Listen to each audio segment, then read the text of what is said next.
Olá, boa noite. Estamos aqui hoje para falar da gestão do estado emocional, né? Um tema tão forte, tão poderoso, né? Muita gente fala em autocontrole, em moderação, em equilíbrio e tal, mas muitos falam, poucos praticam, né? E é uma coisa que realmente não é tão simples, não é tão fácil de colocar em prática.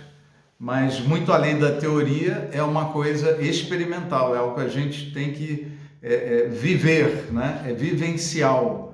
E aí a teoria ela começa a fazer sentido, né? Na medida que a gente vai lançando na prática. E hoje aqui a gente vai procurar quer dizer, passar um conteúdo super importante, mas é um conteúdo de uma conotação assim muito prática, né? Muito vivencial, muito de consigo jogar na minha história, né? Essa experiência. Então vamos ver primeiro assim o que a Bíblia fala, né? Um pouco sobre isso.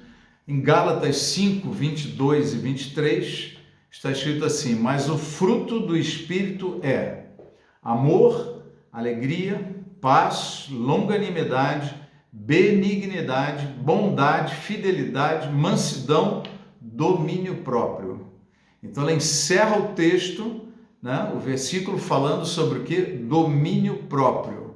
Tá? É um componente do fruto do Espírito Santo nas nossas vidas. Quer dizer, se o Espírito de Deus está em nós, né, uma das coisas que ele vai manifestar é exatamente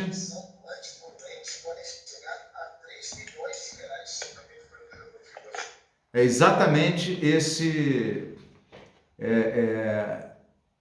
conteúdo, né, experimental. Você vê que muitas coisas aqui do fruto do Espírito são um pouco mais subjetivas, né, mas elas têm um poder tremendo nas nossas vidas, e domínio próprio é fundamental. Domínio próprio não é mansidão.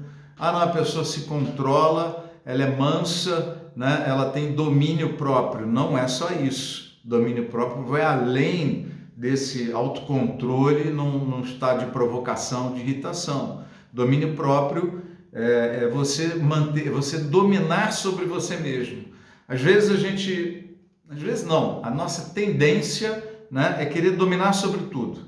Eu quero dominar sobre as pessoas, dominar sobre o horário, dominar minha agenda, dominar os filhos, dominar o patrão, dominar o subordinado, dominar minhas finanças. A gente quer controlar tudo, né? Somos assim como que grandes controladores na tentativa, né? Até uma hora que a gente descobre que não consegue controlar tanto ou não consegue controlar de fato a maioria das coisas à nossa volta, né? E que talvez controlar não seja a melhor solução para uma boa qualidade de vida, né? Mas procurar fazer o que tem que ser feito e confiar, né? Não ficar naquela tensão do controle que gera muita ansiedade, gera frustração, gera decepção, incomoda as pessoas à nossa volta. Realmente é algo muito, muito desagradável, né? Então o chamado bíblico para nós é exatamente o quê? Olha, esquece esse negócio de dominar tudo à sua volta.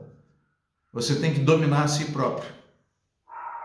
Esse é o domínio que a gente tem que se esforçar, né, para fazer. É o domínio de si mesmo e não o domínio dos outros, né? Não dominar os outros, dominar as coisas à nossa volta, né? Às vezes a pessoa, por não conseguir viver bem dentro dela, tem muitas coisas que ela não processa muito bem, ela começa por exemplo, eu vou deixar minha casa toda organizada. Então eu controlo tudo, eu não gosto que mexam aqui, que mexam ali, tem uma sujeirinha, tem uma coisa. Então a gente faz um esforço enorme do lado externo para ver se melhora um pouquinho o lado interno, né? O homem, a mulher interior da nossa alma, como se isso resolvesse alguma coisa. Mas é uma ação inconsciente, né, que nós acabamos assumindo. Tá? Provérbios 25, 28. Como cidade derribada que não tem muros, assim é o homem que não tem domínio próprio. né? Então a cidade que não tem muros, quer dizer, ela fica exposta ao ladrão. As cidades da antiguidade, né? Elas eram protegidas, elas tinham muro, tinham cerco, né? Então não podia ser invadida assim com facilidade. Elas eram protegidas, né? E o homem sem domínio próprio é como uma cidade sem muros. Ele é desprotegido, ele está sujeito a qualquer coisa. Ou seja, o domínio próprio é uma proteção para a nossa alma, é uma proteção para a nossa vida, é uma proteção para a nossa história. Eu consegui dominar o meu estado emocional, estar mantendo, preservando um estado emocional positivo, saudável, né? Vamos dizer, com um sentimento de confiança, de poder, de capacitação.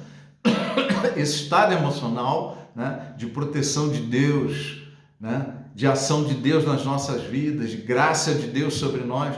Então, esse estado emocional positivo, né, é uma proteção contra os inimigos da alma, contra as coisas que nos geram tristezas, tiram nossa qualidade de vida, nos deixam irritadiços, nos deixam nervosos, nos deixam ansiosos, nos deixam angustiados, né? São proteções que a gente precisa manter, né? A gente precisa manter para se guardar, se proteger, tá? Provérbios 29:11, o tolo dá vazão à sua ira, mas o sábio domina-se. Tá? Então, uma das características da sabedoria é esse domínio, é ter controle sobre as suas emoções, né? Parar de controlar tudo do lado de fora e buscar o autocontrole. Buscar controlar suas emoções, controlar o seu estado emocional, tá? Que a gente vai aprofundar daqui a pouco. Tiago 3:2, todos tropeçamos de muitas maneiras. Se alguém não tropeça no falar, tal homem é perfeito, sendo também capaz de dominar todo o seu corpo. A gente sabe que ninguém é perfeito, né? Só o Senhor Jesus. Então, essa capacidade de dominar o falar, quer dizer, é algo para a gente desenvolver. Domina o falar, né? Administra o que sai da nossa boca. Se eu consigo administrar o que sai da minha boca, eu domino todo o meu corpo. Eu tenho domínio próprio. Eu tenho gestão do meu estado emocional, tá? Ser humano, queridos, o ser humano, ele é integral e ele é sistêmico. O que é integral? É que o homem é corpo, alma e espírito, tá? Então, você não consegue separar esses três. Você separa teoricamente para explicar o funcionamento do ser humano, né? Como é que a gente trabalha, como é que a gente se processa, como é que a gente existe, né? Mas não é uma coisa que você separa. Não, o meu corpo assim, não consegue. Nós somos integrais. Uma outra coisa que você não consegue, é muito difícil, você separar completamente os papéis, né? Você tem o papel de pai, então você tem uma posição dentro de casa, né? Com os filhos e tudo. Você tem um papel de marido, você não pode tratar a sua esposa ou tratar o seu marido como você trata os seus filhos. É um tratamento diferente, porque com os filhos você está ensinando, você está discipulando, você está trabalhando, processando o desenvolvimento deles, o crescimento deles. Existe um fator de proteção muito grande. Quando você fala do relacionamento conjugal, você não tem que ficar um só ensinando o outro, os dois aprendem entre si, existe uma troca, né? Existe uma relação de prioridade muito grande, mas é diferente da relação, né, marido e mulher, da relação com os filhos. E ao mesmo tempo profissional, você chega no trabalho e você tem um papel, você pode ser um subordinado de alguém, você pode ter liderança sobre outros, né? Você tem clientes, você tem contato às vezes com o público, né? Ou com colegas, com clientes, e você tem papéis diferentes. Às vezes até, por exemplo, na tua relação com fornecedores é uma, e a tua relação com clientes é um pouco diferente. Não que você vá tratar mal o fornecedor e tratar bem o cliente, mas é uma postura diferente, são papéis diferentes, né?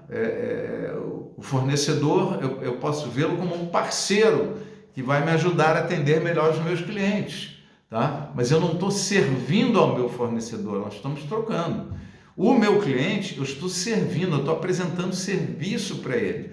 E ele vai pagar com recursos financeiros, né, que são importantes para a minha provisão, meu sustento. Então, existe diferença, como, por exemplo, você vai jogar bola com os amigos, você vai encontrar com as amigas no salão.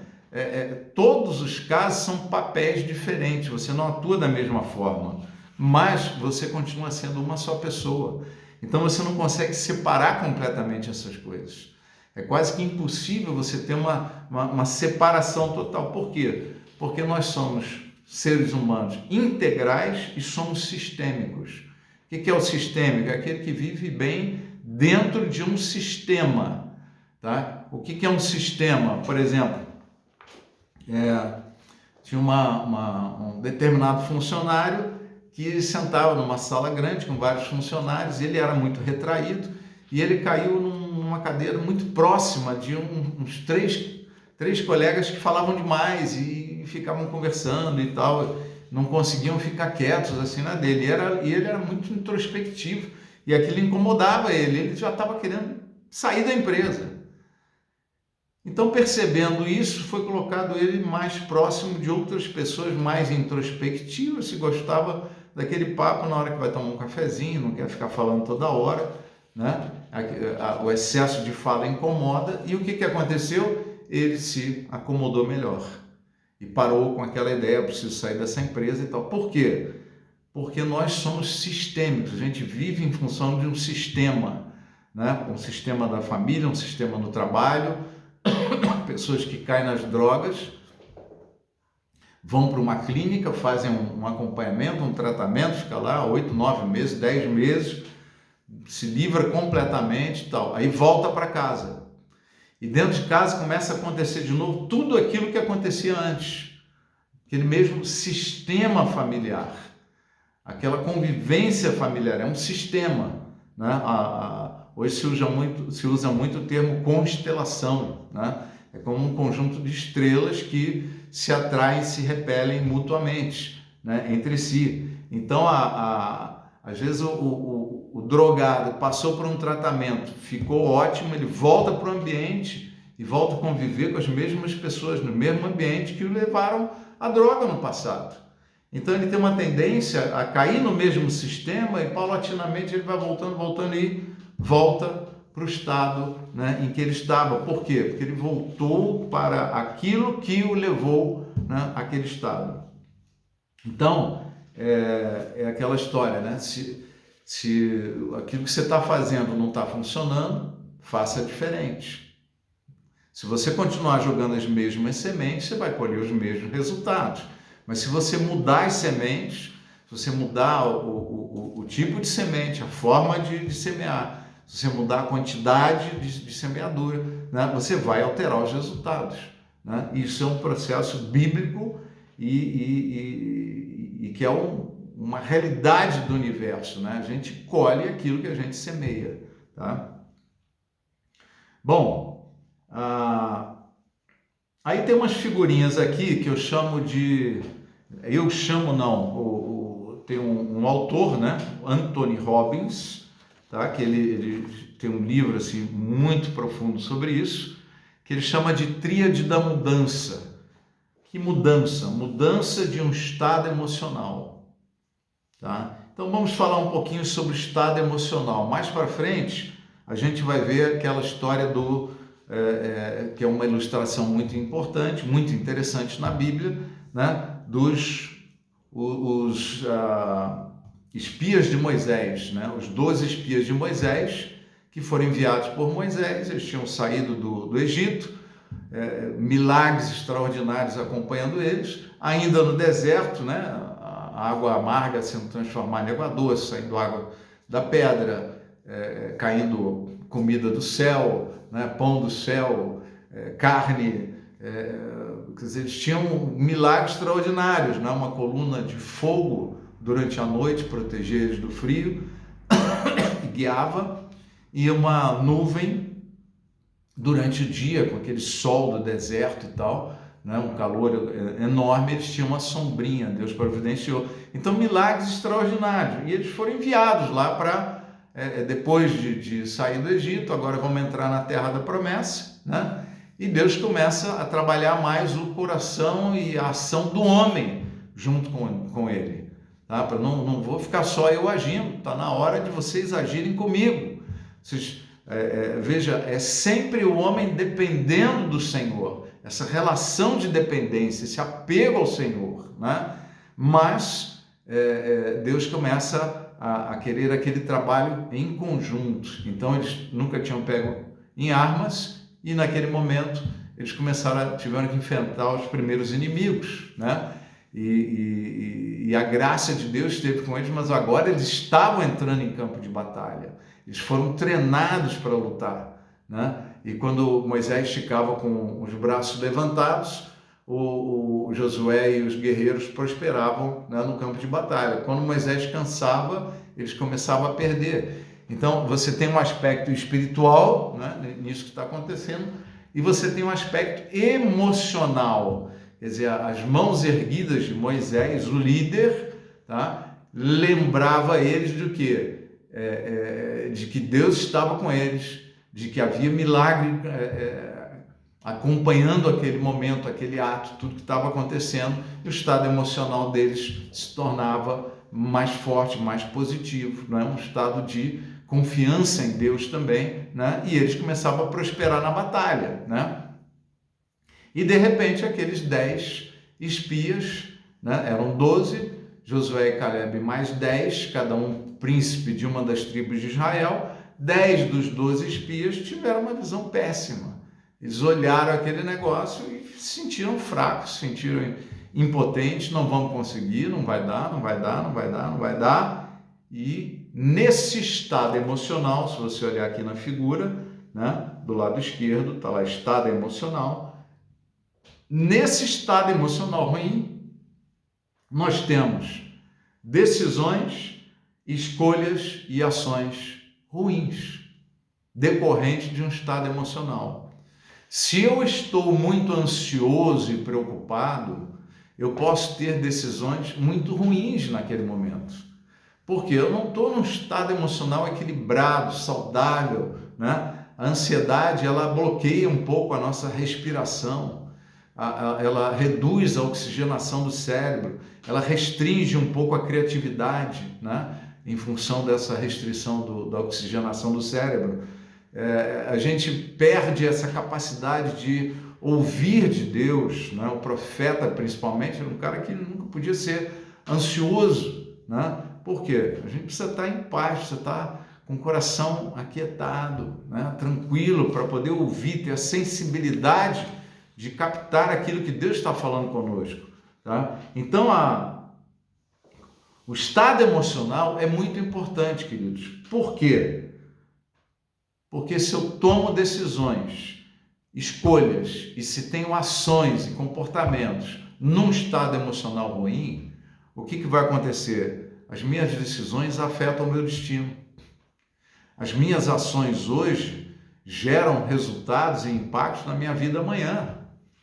Então, eu estou gerando um destino em cima de decisões ruins, de escolhas inadequadas, de ações sem foco, ações impotentes, ações que às vezes destroem mais do que constroem, que são procedentes de um fundamento básico, um estado emocional ruim.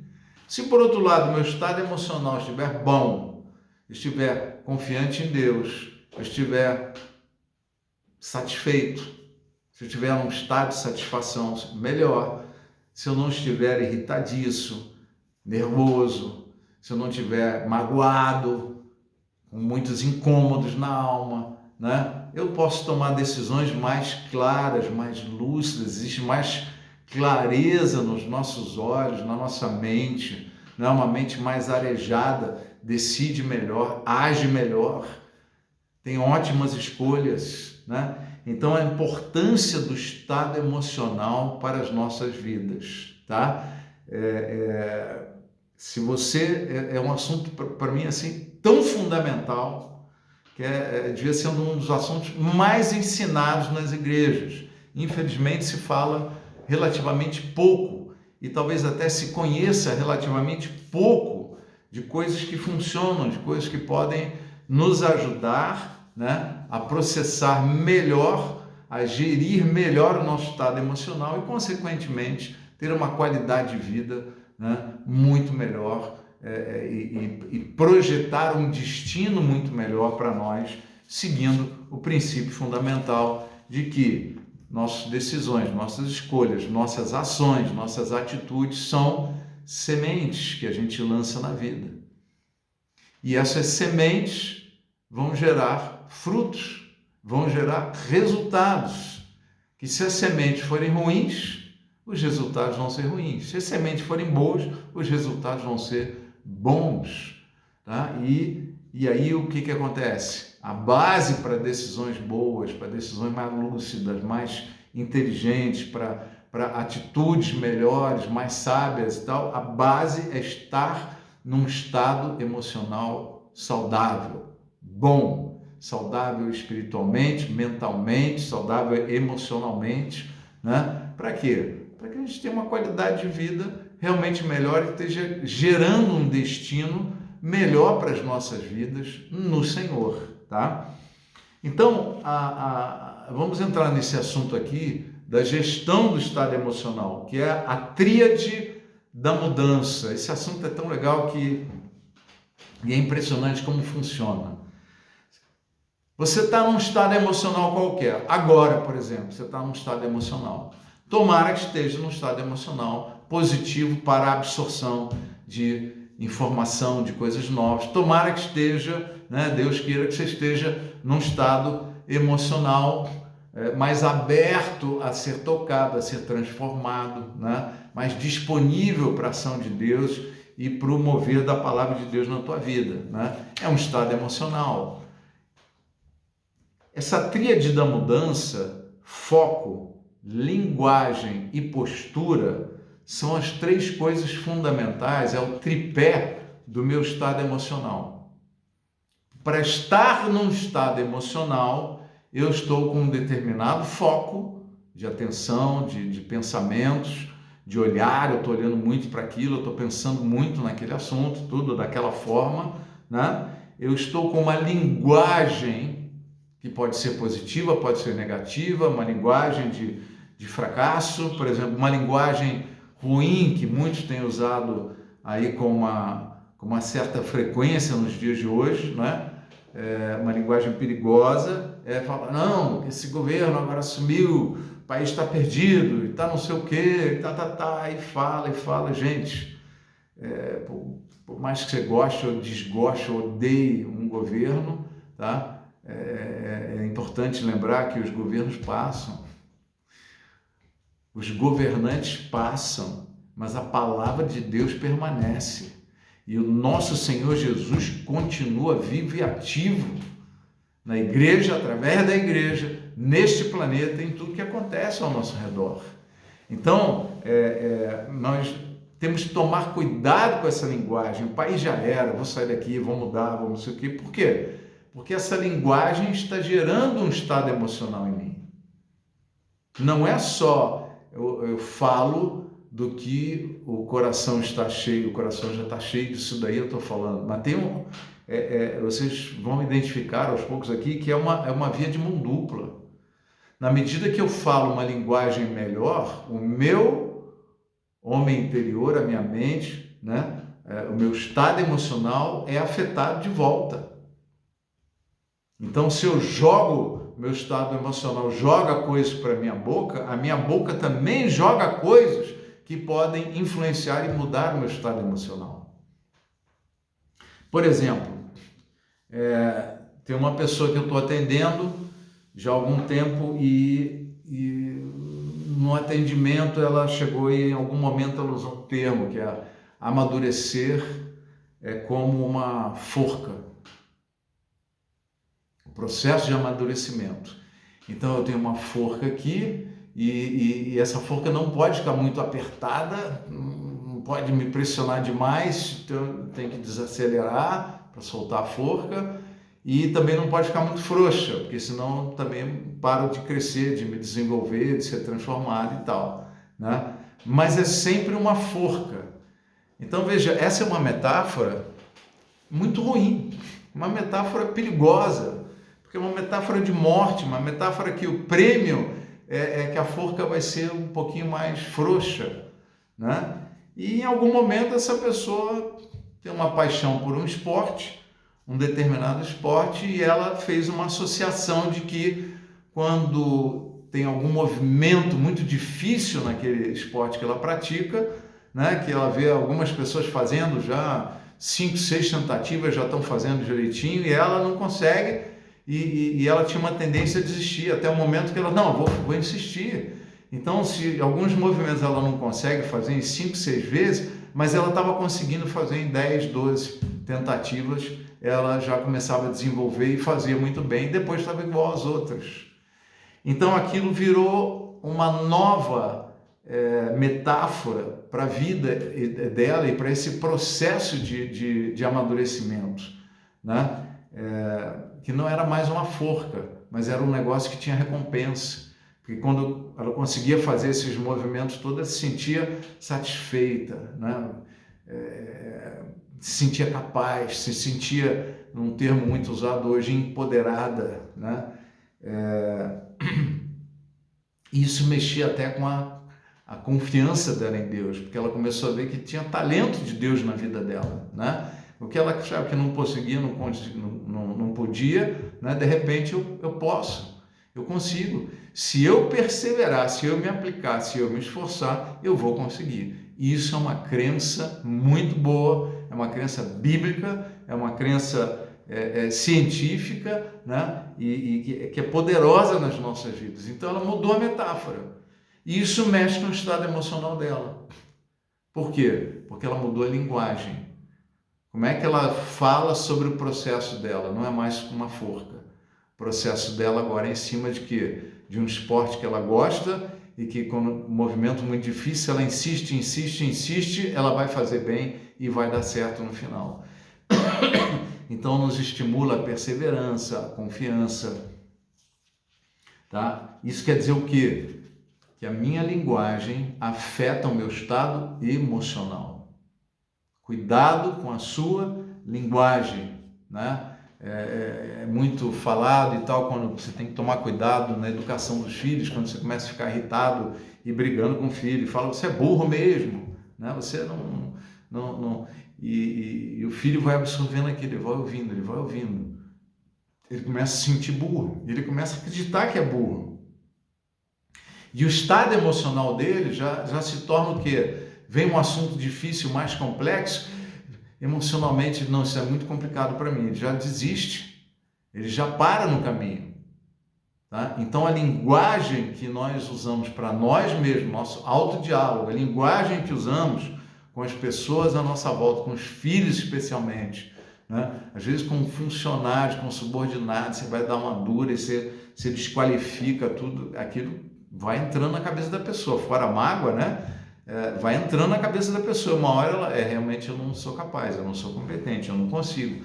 E isso se reproduz nos resultados dela, nas ações dela. Por quê? Porque está lá tomando ações num estado emocional de incapacidade, de incompetência, eu não sou bom, eu não tenho inteligência, eu não consigo, né? O estado emocional é a base para a gente construir as nossas decisões, nossas escolhas, nosso ouvir de Deus, fluir na sabedoria, ter boas atitudes, sempre dependente de um estado emocional. Se eu estiver muito angustiado, se estiver com medo, apavorado com alguma coisa, como é que eu vou decidir? Eu vou quebrar, meu Deus, a minha empresa, é o meu negócio, o meu emprego, vou ser demitido, e fica naquela tensão, aí chega em casa, já briga, já discute e tal.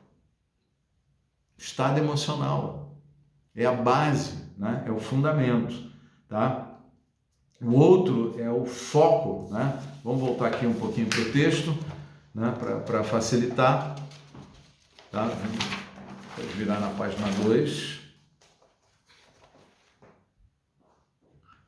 O foco. Tá? O foco está relacionado com o pensamento e com os olhos. Tá? Lembra do tripé de uma vida espiritual abençoada? Bons olhos, mente renovada e linguagem de fé. Bons olhos, mente renovada e linguagem de fé. Né? Que isso são as coisas que nos mantêm de pé, nos mantêm firmes, são posturas que o Espírito Santo trabalha em nós, né, na nossa relação com o Senhor e com a vida. Tá? Então aqui você tem duas delas, né, no foco. Lembra de uma frase que a gente já usou muitas vezes? Se você focar no problema, você não vai achar a solução. A melhor forma de lidar com um problema é focar e buscar as soluções. Ficar discutindo o problema, culpa, quem é o responsável, quem fez isso, quem fez aquilo e tal, você não chega perto de solução. Na hora que você parar de achar o culpado e falar, ok, a bomba explodiu, né? E agora? O que vamos fazer nesse momento? Né? Como é que eu vou lidar com o amanhã? Como é que vamos organizar dentro desse caos, né, a melhor forma de processar o amanhã? Tá? Então, o foco, ele interfere muito no meu estado emocional. Por exemplo, uma pessoa está lá na fossa porque está triste com várias coisas que aconteceram na vida. É o marido que traiu, é o problema com os filhos, é uma situação profissional, uma situação de saúde, a pessoa está lá, não quer. Mas essa pessoa adora, ela simplesmente adora ir no shopping, por exemplo. Ela sempre teve uma motivação a mais. E aí a pessoa insiste com ela, vamos lá no shopping. Vamos lá no shopping, vamos lá. E a pessoa, vamos ver, conseguiu levá-la para o shopping. Quando ela chega no shopping, ela tem muitas associações, muitas ancoragens positivas, por isso que ela gosta de shopping. Então ela tem lembranças que são boas para ela. Então ela entra no shopping, começa a ver pessoas, crianças, famílias passando, um casal discutindo, um outro se beijando, amigos passeando, uma loja, uma roupa bonita, uma coisa. E aquilo vai tirando o foco dos pensamentos e do olhar dela para aquele problema, para aquilo que está angustiando ela. E quando ela começa a olhar para outra coisa, naturalmente o estado emocional dela muda na hora. Se você consegue se desenvolve, para de pensar nisso, pensa em outra coisa. Você muda o teu estado emocional. Resolveu o problema? Não, mas qual é o problema maior? É o problema que aconteceu ou o estado que você fica com aquele problema? O que é qualidade de vida? É resolver tudo à nossa volta ou alcançar um estado emocional mais positivo durante a maior parte do tempo que eu estou vivendo? O que é mais importante em termos de qualidade, de satisfação, de se sentir bem, de estar bem, de alegria, de felicidade? É tudo à nossa volta ou exatamente o oposto? É o meu estado emocional mais constante, mais frequente, num nível bom, saudável, positivo, otimista, animado, confiante em Deus, né? Firme nas promessas, né? Então eu preciso trabalhar e gerir o meu estado emocional, tá? A linguagem afeta o meu estado emocional, né? Já vimos isso, mas o foco, para onde eu estou olhando? Aqueles 10 espias, eles olhavam para o quê? O que eles olharam que derrubou eles? O que eles estavam tão focados que tirou eles de um olhar de fé, um olhar de promessa, de homens que viram Deus fazer milagres extraordinários no Egito, e no Mar Vermelho e no deserto. E diante desse inimigo, eles não olharam para o Deus que estava com eles. Eles olharam para quem? Para o tamanho do problema. Eles olharam para os povos que estavam lá. Eram povos armados, são guerreiros, são gigantes, são são monstros, essa terra devora os seus moradores. Quer dizer, olha a metáfora que eles usaram, né? Essa terra devora os seus moradores. E isso fez o que com o estado emocional deles? Derrubou o estado emocional. Estavam assustados, apavorados, amedrontados, desconfiados, inseguros. Não estavam entendendo por que Deus nos trouxe aqui, vai nos matar no deserto, né? É uma postura totalmente negativa. E aí o que eles fizeram com as pessoas? Quando chegaram lá, eram 2 a 3 milhões de judeus. O que eles falaram ali, entre judeus e estrangeiros que saíram junto com eles do Egito? O que eles falaram para eles? Olha, inimigo é enorme e tal, e não sei o que, não podemos, nós somos muito fracos, essa terra devora os seus moradores, nós somos como gafanhotos aos seus olhos, né? Se olhando pequeno, fraco, olha o estado emocional. E com a linguagem, eles passaram isso para os demais. E aí o povo todo caiu num estado emocional terrível, de medo, de angústia, começaram a dar gritos e gritinhos, e aí queriam matar Moisés e Josué e Arão, tudo falavam, e começaram a falar contra Deus e tal, né? Um estado emocional péssimo. Nós temos o quê? Decisões péssimas, escolhas péssimas, ações e comportamentos terríveis, por causa de um estado emocional ruim. Não refletiram, não tentaram mudar aquele estado, não tentaram se recompor, não. Eles assumiram aquela posição e brigaram naquela linha. Um estado emocional levou aquele povo a ficar 40 anos no deserto. 40 anos no deserto. E morreu sem entrar na promessa de Deus. Então veja, o estado emocional ruim nos leva a decisões ruins, escolhas ruins e, consequentemente, empurram as bênçãos de Deus mais para o futuro. Em vez de eu trazer elas para o presente, está na hora, estou buscando, quero receber, glória a Deus, vamos entrar na promessa, né? Era para entrar ali, naquele tempo, no primeiro ano. Mas eles não entraram nem em 40 anos. E só a geração seguinte, com Josué e Calebe, ainda entraram na terra da promessa. Conquistaram as promessas. Então, olha, cuidado. Você talvez não esteja vigiando muito nem dando muita bola para o seu estado emocional. O seu estado emocional é uma pedra preciosa. E o que estamos falando aqui são de coisas que nos levam para um estado emocional de vitória, um estado emocional construtivo, o foco. Se distrai a pessoa com outra coisa, vira um pensamento para lá, para cá, muda a tua história. Ah, pastor, mas onde é que está isso na Bíblia? Filipenses 4:8, por exemplo. Eu ia citar outras passagens, mas essa daqui é muito interessante. Finalmente, irmãos, tudo que é verdadeiro, tudo que é respeitável, tudo que é justo, tudo que é puro, tudo que é amável, tudo que é de boa fama, se alguma virtude há, se algum louvor existe, seja isso que ocupe o vosso pensamento. Então Paulo está dizendo o seguinte: você tem poder para decidir o que vai ocupar o teu pensamento. Você tem poder para decidir qual é o teu foco, para onde você vai olhar. Não é só ter olhos bons, mas olhar para alguma coisa que não te faz mal, que te faz bem. Traga a lembrança, né? Traga à memória as lembranças que te trazem esperança, né? Então, o que a gente deve encher a nossa mente, os nossos pensamentos, é de coisas que nos dão esperança, não ficar pensando na destruição, em tudo. Entenda, alguém, em uma dessas palestras, eu vi alguém mencionar que passa pela nossa mente, acho que uns 70 milhões de pensamentos por dia. Pensamentos vão passando assim. A gente não tem controle sobre isso.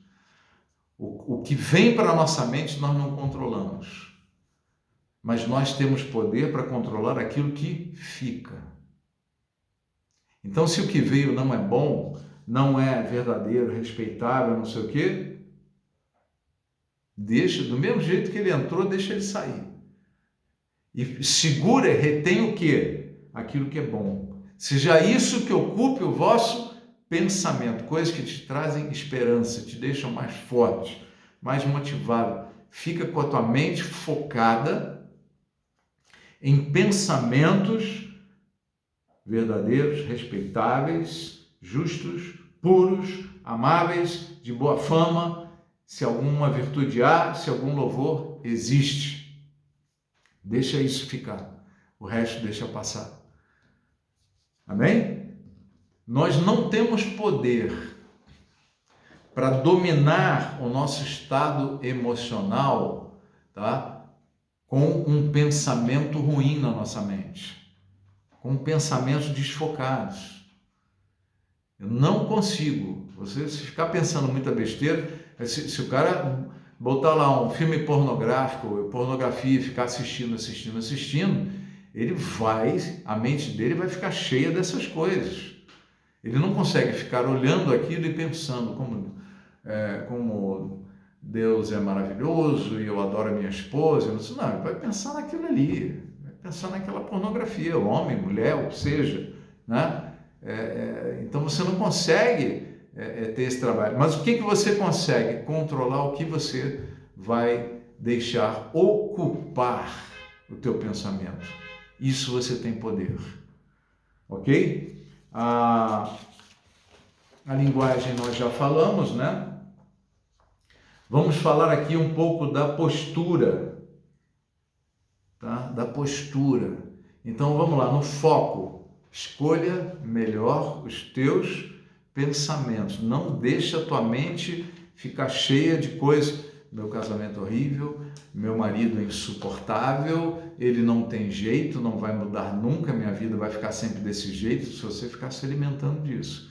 Eu não sou competente, não vou conseguir um emprego melhor, minha vida vai sempre ser essa escassez e eu não consigo e tal, eu não vou conseguir comprar aquele carro novo, tá caríssimo, tá? Gente, esvazia a tua mente, deixa esse pensamento embora, tá? Deixa sua mente se encher de pensamentos que constroem, pensamentos que edificam, pensamentos amáveis, pensamentos puros, pensamentos que trazem louvor, tá? Deixa sua mente ficar focada nessas coisas. Se alguma coisa está te derrubando, lembra, nosso cérebro, seu cérebro tem uma estratégia, ele tem um protocolo para te levar para a ansiedade.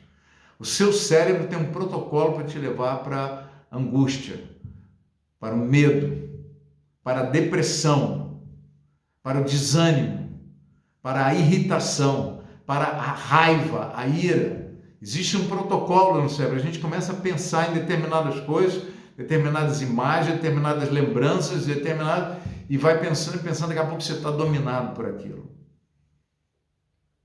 Administre os seus pensamentos e o teu estado emocional será uma bênção, tá? Foco no caminho certo, na coisa boa, e não foco em qualquer coisa. Guarda, né? Preserva, você tem poder, não para impedir que algum pensamento venha, mas você tem poder para impedir que ele permaneça. Você define a ocupação do teu pensamento, tá? Linguagem, escolha linguagens, falas positivas, construtivas, tá? Mude, por exemplo, seus hábitos de falar, né? Tem gente que gosta de falar, eu curto isso e tal. Bom dia!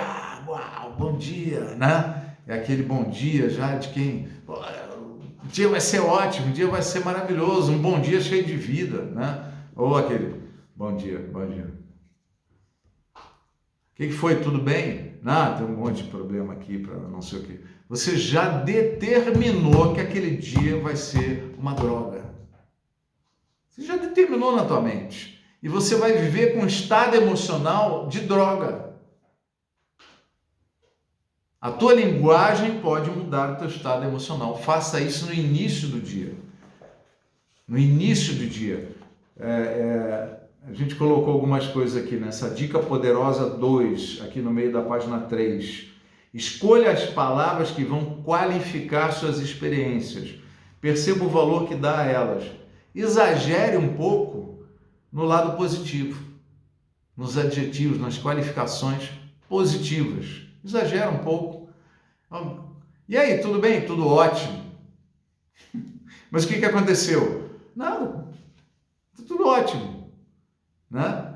E aquela linguagem faz bem para você e faz bem até para quem escuta. Por mais que aquela pessoa se irrite de, pô, como é que tá ótimo para ele, não sei o quê, né? Aquilo mexeu com ela. Por exemplo, estou tendo um dia fantástico, resultados extraordinários, vivendo uma vida excelente. Comece a declarar mais essas coisas sobre a sua vida, uma linguagem positiva. Quando passar por uma experiência ruim, em vez de exagerar na negatividade, como muitas pessoas fazem, amenize. O dia está péssimo. O dia não está muito bom. Você está mentindo? Não, mas você não está dando ênfase ao lado negativo. Sabe aquelas pessoas que o casal quando está brigando, que um só vê o lado negativo do outro, esquece o positivo, né? Fala um pouquinho mais do positivo. Diminui o poder dos aspectos negativos, tá? Usa a tua linguagem a teu favor e não contra você. Use o teu autodiálogo, use a tua comunicação a teu favor e não contra você. Fortaleça a qualidade. Existe uma frase que diz assim, a qualidade das minhas emoções são fruto da qualidade da minha comunicação. É uma frase para se pensar. A outra, queridos, é a postura, né? Aliás, ainda sobre essa questão da comunicação, né? E aí, como é que tá? Não sei o que, cheio de problema. Nós precisamos de boas soluções aqui. Estou num dia que eu preciso de boas soluções. Você já está projetando, você está até falando para o teu inconsciente, olha, boas soluções. Você está manifestando para Deus, né, o quê? O desejo do seu coração. Alegra-te no Senhor e Ele satisfará os desejos do seu coração. Então, o estado emocional de alegria, de coisa, mesmo num dia cheio de lutas, eu preciso de boas soluções, Senhor. Meu inconsciente, você que processa mais rápido aqui do que o consciente, né? Eu preciso de boas soluções. Vamos lá, né? E as coisas acabam fluindo de uma forma bem melhor. Por quê? Porque o seu destino deve ser fruto de um estado emocional bom. Se o seu estado emocional for bom, for positivo, o destino do seu dia será bem melhor. A terceira é a postura, tá? A postura é o reflexo de um comportamento. O cara está triste, né? Está desanimado. Como é que ele está? Ele não está assim, né? Está triste, está desanimado, ele está lá meio assim, cabeça baixa, as costas ficam meio encurvadas, sem perceber. Parece que você está com 20 quilos a mais assim nos teus ombros, né? Você vai falar alguma coisa, a força da tua voz, a expressão do teu rosto, tudo demonstra, né, o que está dentro de você, qual é o seu estado emocional, aquela postura, tá? Agora, lembra que eu falei, tudo isso é uma via de mão dupla.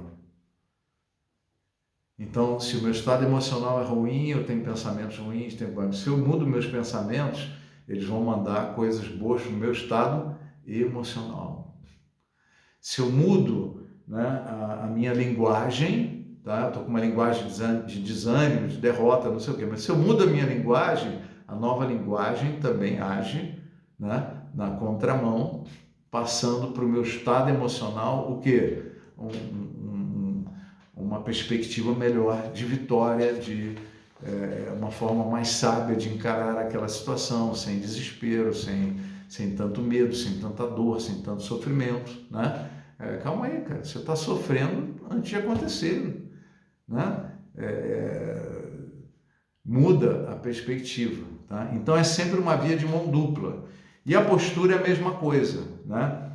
Tem um estudo que uma mulher chamada Amy Cuddy, ela fez um estudo científico né? E deu uma palestra num programa americano muito conhecido na época, em que o estudo foi o seguinte: sabe os super-heróis? Marvel, os Vingadores, né?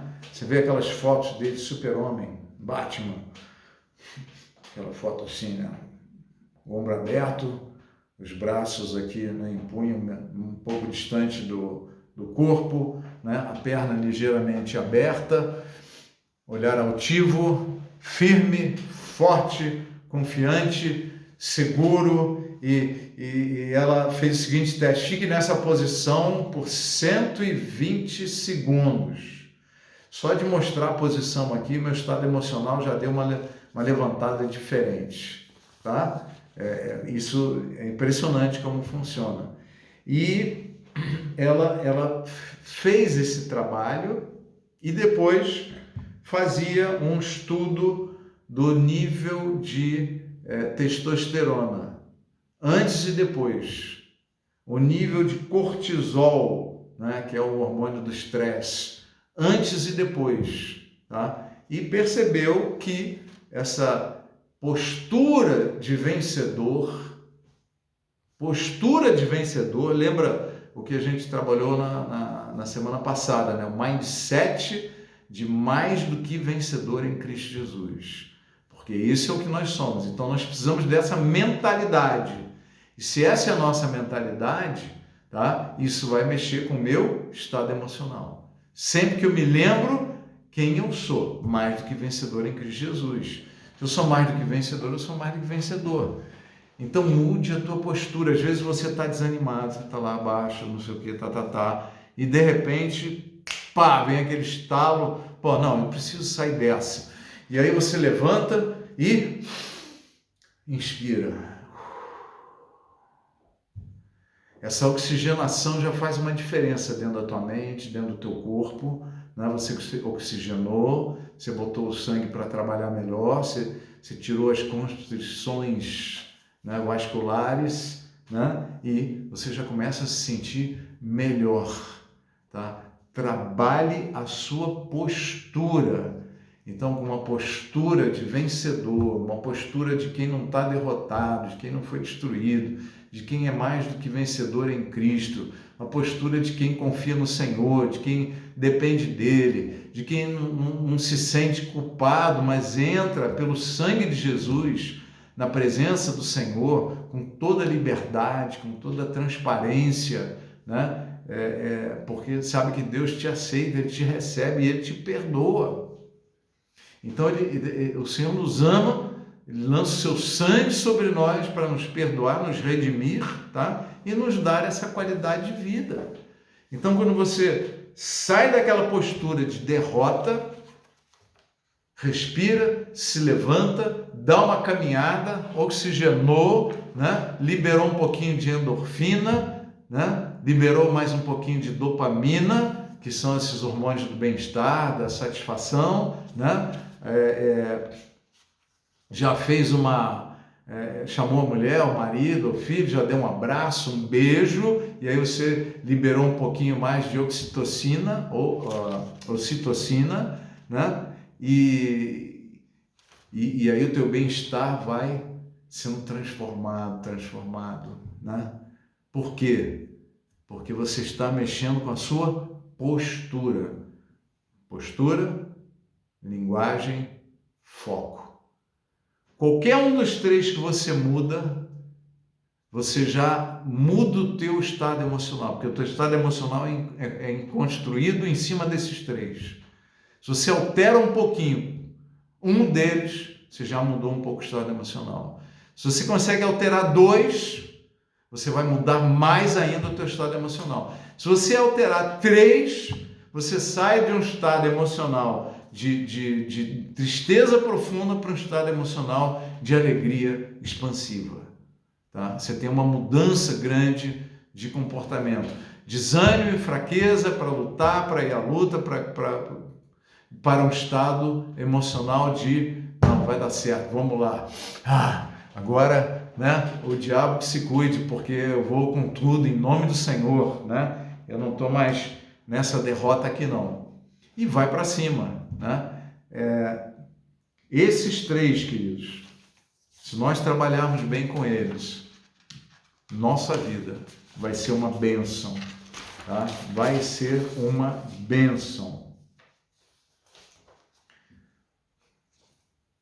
Na página 4, eu coloquei aqui aquele texto que eu já citei, né? Vamos analisar agora o caso dos espias de Moisés no deserto, Números 13, 26 a 33, né? Então eles retornaram a Moisés e a Arão e a toda a comunidade de Israel em Cádiz, no deserto de Pará, onde prestaram relatório a eles e a toda a comunidade de Israel. E lhes mostraram os frutos da terra. E deram o seguinte relatório a Moisés: entramos na terra a qual você nos enviou, onde mana leite e mel, aqui estão alguns frutos dela. Mas o povo que lá vive é poderoso, e as cidades são fortificadas e muito grandes.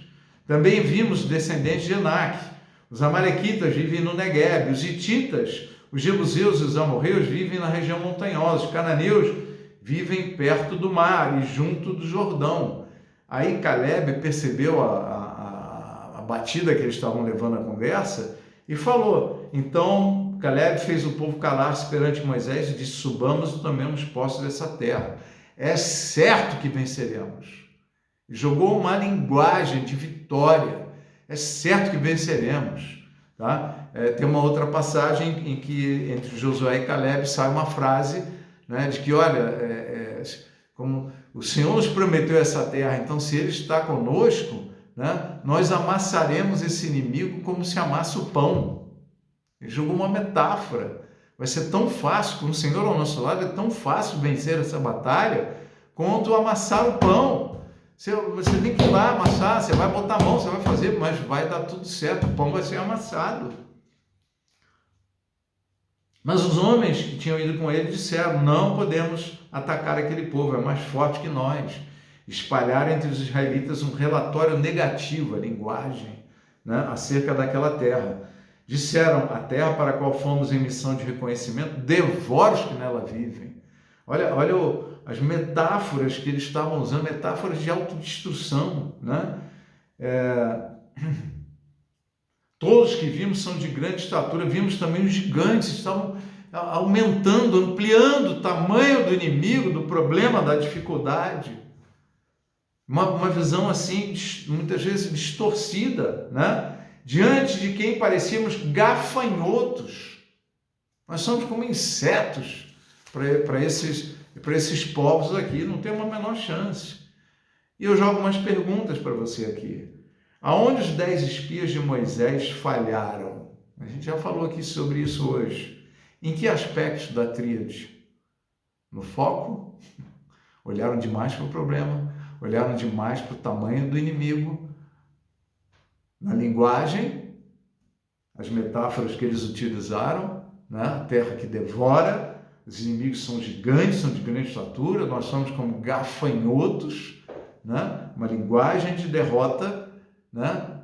E a postura, quer dizer, o estado emocional que eles assumiram foi de quê? De medo, de confusão, de pavor, né? E aí tomaram que decisão? A pior possível. A pior possível. Eles estavam quase decidindo voltar para o Egito. Tem um lugarzinho aí para ser escravo aí de novo? Não dá para a gente voltar para aí, não? Quer dizer, estavam pensando coisas assim. Decisões com estado emocional ruim. São péssimas, destrutivas, afetam o nosso destino, empurram as promessas de Deus e as bênçãos para nossas vidas para o futuro e não trazem para o presente. Sua decisão foi afetada pelo estado emocional que ficaram. Como Josué e Caleb tentaram mudar o estado emocional e a escolha que estavam fazendo? O que mais tira você do sério, causando irritação e briga? Isso é algo para você pensar aí e trabalhar em casa. Quais são as suas maiores fraquezas de estado emocional? Eu desanimo muito fácil. Eu tenho muito medo. Eu não me sinto, sou muito insegura, não confio em mim, acho que não vai dar certo, não tenho. Ou eu fico irritado, brigo, discuto demais por pouco, né? Qual é o estado emocional que mais te atrapalha, que frequentemente está na tua vida? Pega um exemplo desse. E pensa, se você voltasse atrás, no momento da irritação, no momento que você começou a desanimar, no momento em que você desistiu de ir à luta para o negócio que você acha que não vai dar certo, você não se sente competente, não vou conseguir, né? E volta para trás. E cria na tua mente como seria se eu agisse desta outra forma, se eu pensasse desta outra forma, se eu mudasse a minha linguagem, se eu mudasse o meu olhar e o meu foco para aquela situação, para aquele momento, se eu mudasse isso daí, se eu mudasse um pouquinho a minha postura, eu estava com uma postura tão desanimada, não estava respirando direito, estava aqui. Muda a postura, ergue os ombros, retesa o corpo, se levanta, anda um pouquinho, oxigena, sangue circula, começa a declarar vitórias, linguagem, postura, foco. E o teu estado emocional muda. E quanto mais você tiver a sua vida com uma frequência em estados emocionais bons, fortes, saudáveis, lúcidos, crentes de tipo, cheios do mindset de mais do que vencedor em Cristo, o que vai acontecer com a tua vida? Vai ser uma bênção. Para de controlar o que está à sua volta, vai controlar o que está dentro de você. Controla a sua postura, seus focos de pensamentos, controla a sua linguagem. E o Senhor vai te abençoar tremendamente. Pai, eu oro em nome de Jesus, para que o Senhor dê clareza, compreensão a cada um desses teus filhos e filhas que está aqui online ou que está assistindo pelo YouTube, que seja uma grande bênção, Senhor, esta aprendizagem, esta compreensão e que isso entre como uma explosão no coração, na mente de cada um, de uma nova prática, um novo foco, uma nova atenção na gestão do estado emocional de si próprio. Essa bênção que é o domínio próprio, essa bênção que é conseguir ser manso, conseguir viver com inteligência, com discernimento, ter boas decisões, ter boas escolhas, ter ações mais positivas, mais eficazes, em cima de quê? De um estado emocional saudável, guardado, protegido pelo Senhor. Abençoa cada vida, da inteligência, da discernimento, da compreensão e que o Espírito Santo esteja trabalhando o processo de crescimento e de revelação no coração de cada um, poderosamente em nome de Jesus. Se tu uma bênção. Amém. Se essa mensagem te fez bem, curte, começa a seguir a gente, compartilha essa mensagem com amigos, tá? Passa para frente que é uma bênção. E aí no descritivo do YouTube você vai encontrar também o PDF com o esboço da mensagem que pode te ajudar a lembrar dela, aprofundar depois, tá bom? Beijo grande, fica com Deus.